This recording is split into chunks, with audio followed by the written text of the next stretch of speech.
تعصب مرد زندگیتان را خشتدار نسازین.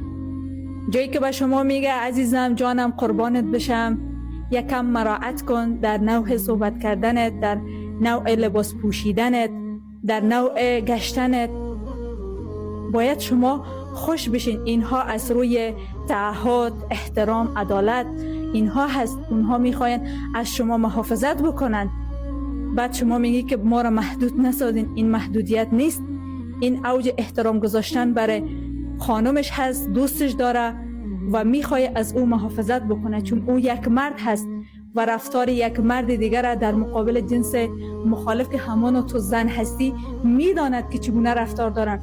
به همین خاطر برای تو میگه که یکم در پوششت باید نظر بکنی، در نوع صحبت کردن در جامعه با انسانها باید توجه داشته باشی.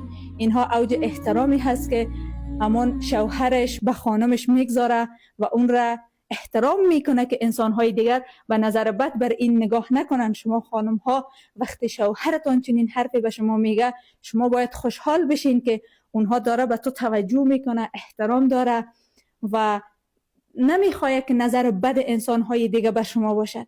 اگر خانم این حرف شوهر را بشنوه و بگه باشه جانم چنین میکنم، اوج احترام را شما به شوهرتان گذاشتین و بزرگترین خوشی را شما به شوهرتان میتین و میتونین در یک زندگی خیلی زیبا زندگی بکنین. این محدود کردن زن نیست، بلکه احترام گذاشتن به شخصیتش هست که انسانهای سوء استفادهگر از اینها استفاده نکنن. پس حجاب و درست رفتار کردن یک زن در جامعه اوج احترامش هست. وقتی براتون گفته میشه باید این نکات را مد نظر بگیرین و شکایت نکنین که خیلی از عزیزان شکایت میکنه ما را شوهر ما میگه که در پوششت متوجه باش یا حجاب بکن. شما خوش باشین که چون این حرفی را به شما میگه.